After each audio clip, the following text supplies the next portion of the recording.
In this video, we're going to be taking a look at how you can make your own high-quality lecture videos with both high-quality slides and video, all for free. Welcome to Servants Not Professionals. My name is Jacob, and in this video, we're going to be taking a look at how to start from nothing to make your own slides. We'll take a look at using AI for fast critique of your slides and your lectures. We'll take a look at how to research for lectures, how to record videos for your lectures, and finally, how to edit and upload those lectures. First things first, making your slides for your lectures. Visuals are a great way to enhance your lectures, to allow students to follow along.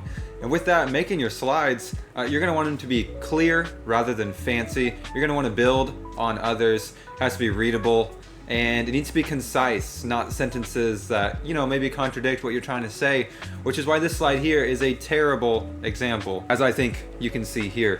When making your slides, you have to remember these 4 best practices. Number 1, clear is always better than fancy. Ultimately, slides are there so that your students can follow along, take notes, and remember short tidbits from your lectures. As we look at how to pick out your slides, you also need to remember that you can build off of other people's progress. There are many templates that are available both on Canva that I'm going to show you how to use, as well as using AI later, and lots of other ways for you to take slides that are already made and simply put your lectures into them. Number 3, these slides have to be readable, which typically means having a nice, bold, fun font as your title, and then everything else completely normal, boring text. And then number 4, it has to be concise. Don't use full sentences. Don't try to fit your whole paragraph into your bullet points. Slides should be bullet points that show people how to follow along with your main points of what you're saying. With that, let's jump into it. So here I have my computer open, and we're on a brand new tab. What we'll do, we'll type in Canva. Now here is the Canva homepage. This is an amazing media maker, especially for slides. I use it for sermon slides every single time. I've made so many sermons through this. All you do is click Create a Presentation. With that, we now have a blank presentation, and this is how we're going to start out our lectures. On the side here, you have templates, elements, and text. If you'd like to add a title, you can just click Text, write Galatians Lecture, hit Control A or Command A, whatever it is on your preferred computer, and change the text to whatever you want it to be. For a title, I like to use one that's blocky. That one works. I can add another text box, stuff that I'll say, make it a very simple one, maybe Open Sans. Yeah, that's perfect. Shrink it down a little bit and put it to the side.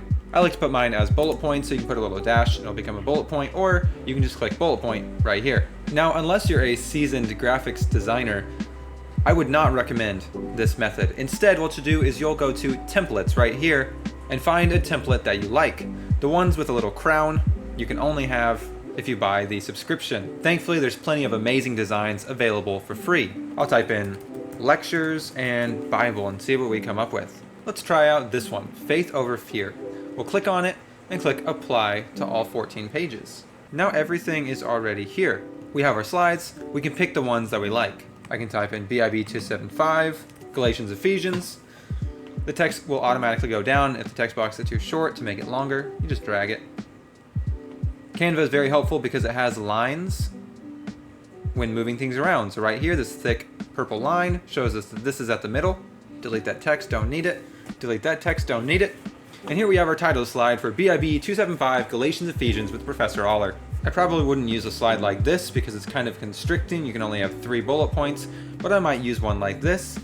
Delete some of the graphics. Move over this element. Shift click all the items so that I can drag them over. Now what we also have to make sure we do, since we are going to add our face in here, our video, I like to block out a little section. So in the elements, we will click a square, or you can just look up square. Make sure to grab a shape, not a graphic. A graphic will always be a square because it's a picture of a square. A shape you can move around. So here we have our shape. Make it into a little rectangle because that's how I'm recording this video, and drag it to where I want it. I can even put a little border on it using this border tool if I'd like. Make it a nice, maybe goldish color. It's actually very ugly. I would not do that. We can do a little gray color like that. So now we have some slides.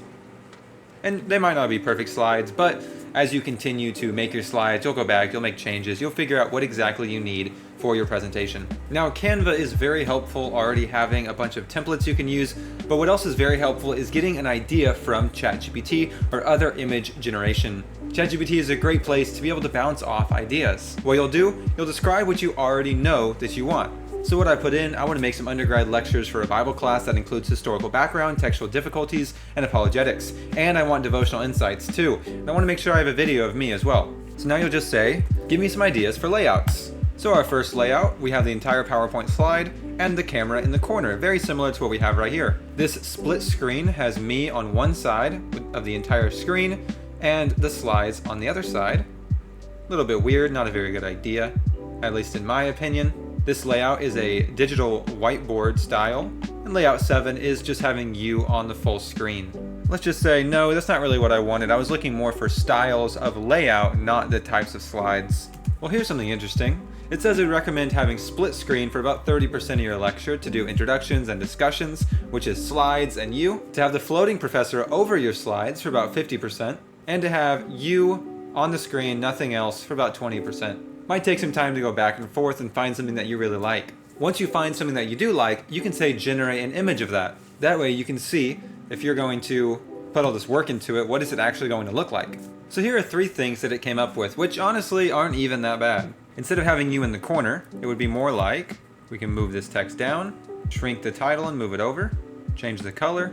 So you'd have you talking like this, one like this, and one with very little text and basically all you on the screen. Which these 3 together really don't look that bad. All you would then do is add whatever changes you would want. To edit a design, I use blocks to show boundaries of where things are supposed to be. For instance, I might shrink this down a little bit and put a square behind it. I usually like to put a border. Doesn't look beautiful, but it helps to show where the text is going. Make sure to allow elements to breathe. There should be enough space between the title, between the sides, between text. Make sure your number 1 point is your biggest. So for breathing, see this one almost hits the bottom, so I'd make this a little bit smaller. I love to put some grounding material whenever I can, which is basically just a small title saying where we are. I like to make sure we have one that's for the lecture and for the specific section or point. So this lecture might be the Apologetics Introduction, which I might just put here at the bottom. And then we gotta give it space to breathe. So I'll select this stuff, shrink it down. So I'll move it over to this corner and this corner. Now underneath the big title, I also like to put the section we're in. So maybe this, Should We Believe God, is in the section of epistemology. So I'll make a little title right underneath this one. Of course, now this title's too big, so we'll shrink it down and we'll copy that along our slides. This one now doesn't have enough breathing room, so we'll make sure to move this up, and the same here. Another thing is to make sure that this is both readable and concise, which it is neither. Rather than having full sentences, you'd have a bullet point. So God is almighty, which basically means he's the most powerful, he's the strongest. We'll zoom in here, make that a little bit bigger. Trust in God, he can do anything, he is wise. Make that bigger, try to keep these the same size. This one we can make 30, and this one we can also make 30. We'll give it a little bit more breathing room. Now if we want to add in a quote or anything, I just delete the rest of the text, keep in that little bar for a little bit of separation. You can center the text by clicking this little alignment button, centered. And since it's a quote that you're going to be reading out loud, it's not really a bullet point, it's not a summary, I would make it maybe a fancier font. One that looks maybe like handwriting, which we can just look up. I might do one like this. Can then center it in our box, shrink down this, recenter it. Very simple. So yeah, these slides aren't the best by any means, but this is a pretty solid start. Now I have a lectures slides template available for free in the description of this video. Just click the link, make a copy of it.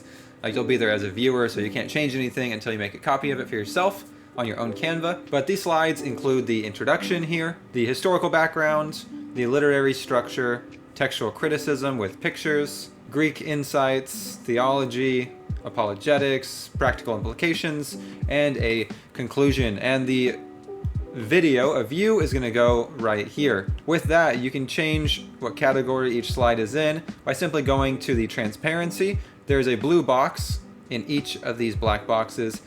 You just go to transparency 100, so that's not transparent anymore, and it kind of highlights that box. I love to include pictures and quotes when available, scripture, quotes, whatever. Notice there are those groundings all around here. We have the book that we're in, we have the kind of lecture we're in, the introduction, we have the section that we're in, which is introduction. If this was maybe Galatians chapter 1, this grounding might say Galatians 1 verse 6 as we talk about justification by faith. We could have a scripture or a quotation, or right here we have an article, or we might have an apparatus for Greek. The main point is clear: reliability of the text. Some quotes that are out of the way so they're not distracting, and some clear, concise bullet points on the most important things. Again, you can make a copy of this and use it for yourself. Next up is the use of artificial intelligence when making your slides and your lectures. I love the use of artificial intelligence. Unfortunately, it is misused by plenty of people, so it gets kind of a bad rap. But ultimately, it is a great tool. It's very helpful for some things, and for other things, it's very hurtful. So let's walk through that real quick. It's really great for getting rough ideas, for getting long lists of ideas, or in other words, brainstorming. AI is great for brainstorming. AI is horrible at giving you a final product. Terrible. Never, ever use AI as a source in something. If it gives you an idea, always, always, always double check where it's getting that information from, because if it's unsure about something, it essentially just makes it up every single time. I use AI a lot to try to help hold my hand as I go through things like textual criticism and Greek. And let me just tell you from personal experience, although I love how AI can help hold our hand as we're going through new, unfamiliar waters, it's horrible. It will make things up. It will lie to you. So whenever you use it, you have to make sure you're double checking where it's getting its information from, which basically means only use AI for rough ideas, brainstorming, getting a good idea or a good grounding, but get your actual information from trusted sources. Another great thing that AI can be used for is as a second set of eyes. So for instance, if I'm planning on having Galatians lectures that are going to be covering apologetics, textual criticism, and historical background, I want AI to be able to tell me if I'm missing anything big in my lectures. So I'll just ask. So I'm planning on having my lectures cover Greek insights, textual criticism, historical insights.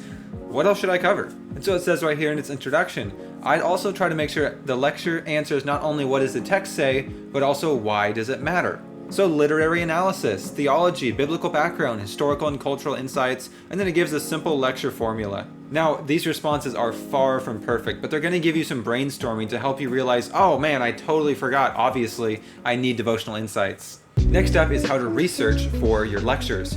Now, I've come across a few very helpful tools. We'll walk through some of the books, websites, articles, and how to use AI for researching next. Next up, I want to look at how I research and put together my slides for each section. Here is an unfinished Galatians chapter 1 section. I have an introduction where I'm going to review each of the sections overall for the whole chapter. Then I'll go verse by verse. Here I have Galatians 1:1 up on the screen, and I'll simply talk about any of these categories down below that stand out for Galatians 1:1. So the first one is literary structure, then I'll talk about a Greek insight, I'll talk about a little bit of theology, some apologetics, and then I'll go into Galatians 1:2, which has historical background, literary structure, and practical application. Galatians 1:3 has historical background, literary structure, textual criticism, theology. Now obviously you can't know everything that there is to know about historical background or literary structure, or especially textual criticism, Greek insights, apologetics. So let me go over some of the resources I found that have been incredibly helpful. For historical background, I have the IVP Bible Background Commentary by Craig Keener. There's also an accompanying IVP Bible Background for the Old Testament. This one's for the New Testament. And this entire commentary simply goes through the New Testament or Old Testament world, giving historical insights. So I'll simply read through this and make any notes on verses that have interesting historical background. Literary structure is typically pretty self-explanatory. However, I'll also get that from the same commentary. Textual criticism, though, is something that I think people are often not very well versed in, which is completely fine. But a great resource I have found for the New Testament is the textual commentary on the Greek New Testament by Metzer. It goes through all actual disagreements between manuscripts in the New Testament. Extremely useful. If you're not familiar with Greek, you might have a little bit of trouble getting through it. However, I will typically pull up the Blue Letter Bible, Galatians chapter 1. What is the first disagreement? In chapter 1, verse 3, I can pull that up. Here I have the Greek right in front of me. I can follow along. And anything here I don't understand, I can simply look up. Both of these, the Metzger and Blue Letter Bible, extremely helpful for textual criticism. Greek Insights, as well, very helpful with Blue Letter Bible, in addition to using something like ChatGPT to brainstorm some ideas. So let me just put in, give me some Greek words that are misunderstood in Galatians chapter 1. We have euangelion, which is the gospel. Now you have to understand, this is not necessarily a good list. You are going to have to go through and actually see if these are important differences. For instance, allo and heteron are two different ways to say other. The common misunderstanding is that allo is the same as heteron. Is that true? Well, we'll be able to look that up. And since it gives us the verse 1:7, be able to click on that in Blue Letter Bible. Allo right here, which is another, we'll be able to look it up. Very useful tools there. Theology, I have the Expositor's Bible Commentary abridged, but really any commentary works for theology. Next is apologetics, and this one I'm extremely excited about. I have been using the Skeptics Annotated Bible, which is an online resource written by an atheist, because I want to get straight to the source. What do skeptics say about the Bible? What are the arguments? Basically, all of the skepticism here is surface level and laughable, but they're good things that someone who's not well versed in apologetics would just be unfamiliar with, and it's a great way to walk students through those difficult topics. So, for instance, right here, in verse 1, it says, God the Father who raised him from the dead. It links to this little article, who raised Jesus from the dead. And it gives the contradiction. Jesus raised himself from the dead, God raised him from the dead, and the Holy Ghost raised him from the dead. So here we have a mostly complete slide on this apologetic. Who raised Jesus from Galatians 1, verse 1. The contradiction is that Jesus raised himself from the dead, that God raised him from the dead, or that the Holy Spirit raised him from the dead. And the resolution, which obviously is very important to include, is that this is actually a classic argument for the Trinity. The seeming confusion between Jesus, God, and the Holy Spirit in the New Testament while including their distinction. This Skeptics Annotated Bible has been a great resource. Highly recommend taking a look at it and using it. Of course, I disagree with everything that it says. However, it's still great to get into the mind of someone who disagrees with the New Testament. And finally, practical implications you can use a commentary for, but really they're just pastoral hearts for the students. How should the students live by this and walk forward in what the Bible is saying? Now let's take a look at how to record your video. There's a few things you absolutely need, and those two things are video and sound. Some extra things you might want that might cost a little bit extra money would be a phone camera, a plug-in microphone, a phone stand like what I'm holding my phone on right now, and you'll need even lighting, which is lighting that doesn't shine on one direction of your face. If I had my window open, it'd be shining on my face. It'd make this side super bright and this side really dark. And although my lighting's not great because I just have my overhead light, it is at least even across my face. So if I want to drag up the brightness in post, I can do that, but only if the lighting is even when I record it. So when recording for a video, there are a few best practices, including making sure that your hands are actually seeable on the screen. There's a kind of funny best practice, which is making sure there's enough space above your head, which is when you take your fist and you put it right above your head, and that distance right there is the distance to the top of the video. Make sure you get your torso so that the students can read your body language. You can do this either landscape or portrait, which is side to side or up and down. If you do it on your phone, you'll need to get those files onto your computer somehow. I like to do that using this cord right here, which is simply a USB-C to USB-C cord plugged straight into my computer. If you do use a phone, I would highly recommend getting a very cheap tripod like I have right here. This tripod that I'm using right now was about $20 on Amazon. If you don't have access to a tripod, you can simply put your phone on your computer, although I don't really recommend this because it's at a different level. I'm looking down at you. It's a little bit too close. I got this very cheap microphone. It was $20 used. This is what you've been listening to for the entirety of the video. You're now listening to my phone audio. While not ideal, this is what it would look like to record on the computer camera with a microphone in the corner. And if nothing else, here is the video recording on the laptop without a microphone. It's not the best, but if it's all that you can do, you have the slides and they're high quality, it's okay. Now, when editing a video, you only need 3 things, and those 3 things are your audio video files, your slides, and a video editing software. For this one, we're going to take a look at CapCut. So here we have CapCut, the amazing video editing software that we're going to be using. You can use it for free. I have a subscription because I use it all the time. Now, we'll only need a few things as we go and we edit. First things first, we're going to need our slides. Now, I only want these first 5 slides. So to download all 5 of these, we'll click Share, Download. We can download them as either JPEGs or PNGs. We want them as pictures, not as a PDF. Now, since I only want the first 5, I'll just download the first 5 images and download them. To use them in CapCut, we'll have to unzip the file, which is very straightforward. Wait for them to download. They've now downloaded. They'll pop up right here. Click on their file so we can see them. We will click Extract All. Extract. This makes a new folder. Here we go. That's what's going to be opened by CapCut. So now we have CapCut over here. We're going to need the slides, our video and audio files, and CapCut, and that's it. But first things first, I need my video files off of my phone. So I'm going to take this cord, USB-C to USB-C, plug it into my computer and into my phone. Now my computer can access my files. Select all these and copy them. We'll make a new folder on our desktop called Videos, and we're going to paste those in there.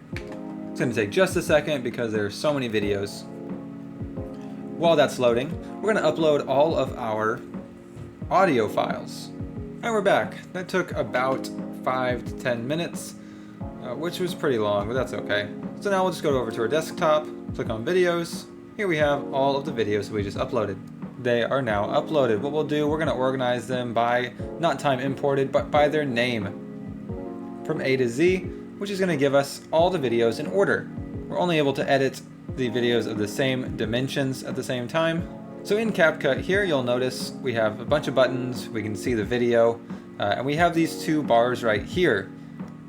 We can zoom in on the right side. So I'll zoom in a good amount. To align this audio is very straightforward. All you do, you look for the moment that the mouth begins to move, right there. Right there. We'll click right there. That puts our little pointer, and we can move stuff around. We're going to want the very beginning of this audio to match the very beginning of the mouth moving. In this video, we're going to take a look. Now, it's going to play both audio tracks unless you mute it right here. In this video, we're going to take a look how you can make your own. So now that they're lined up, I can just cut both of them.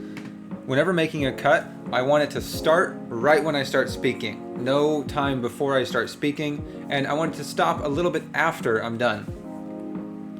So I can see when the audio starts. To cut it, I can just hit this split key right there. Split. Now, if this is blue, which is the magnet, then the main track, this one, which is the bottom video, is going to go all the way to the right. I'm going to turn it off, and then I'll just find whenever I stop talking, give myself maybe a quarter of a second afterwards, and then cut. Now we have this clip. We're going to export it. We have to name it. I just want the video. 1080p, high quality, perfect, and export. Boom. In this video, we're going to be it's only about 9 seconds long, and that's it for there. So here I have my stuff in CapCut. I have a video of me speaking, and then I have these slides that we made. And realistically, you're not going to have to do very much editing. Once you have the video with the audio all lined up and exported, you can now just cut it however you want. The audio is going to stay with the video. It's very, very, very straightforward from here. Additionally, while you do your lectures, you probably won't have a lot of cuts. If you mispronounce words sometimes, like I do, you'll have to just go back and cut those out, but it's very straightforward. We'll take a look at it right now. We're just going to drag our face over. You're going to make sure that the face is above all of your slides. So if you just hold it here and then click, you can split it. So now obviously these videos are not in the right place. What we're going to do, we'll right click our video down here and go to edit and crop. Now this cropping is going to give us a good start. There we go. And since it's backwards, I'm also going to edit and mirror it so that I'm at least facing the slides. Amazing. Looks a lot better if you're actually looking at the camera. You're just going to crop it. Now I personally really like having all my slides have the camera in the exact same spot. From there you'll export the video, and this is what my lecture recording setup looks like. My slides go on top because it's actually a PNG. So if you use my slides, just export them as a PNG with a transparent background. You can just put your video behind it. Super, super easy that way. I really like it. It's a little bit difficult to set up. I have my recording at the bottom because I didn't really need to edit it very much. I have a couple spots where I messed up what I was saying, so I just cut those out. And it looks like this. Shortly after that, when Paul was doing his ministry of Pharisees and Sadducees and Essenes and all these different people, Salvation is by faith, not by Jewishness. And just like that, we've taken a look at how you can make your very own lecture slides for free and from scratch. We've taken a look at how to use AI as a method for fast critique, a method for researching lectures, for recording videos, and finally editing those videos. I hope you enjoyed. Let me know in the comments down below what was the most helpful, what stood out to you, and I hope to see you next time.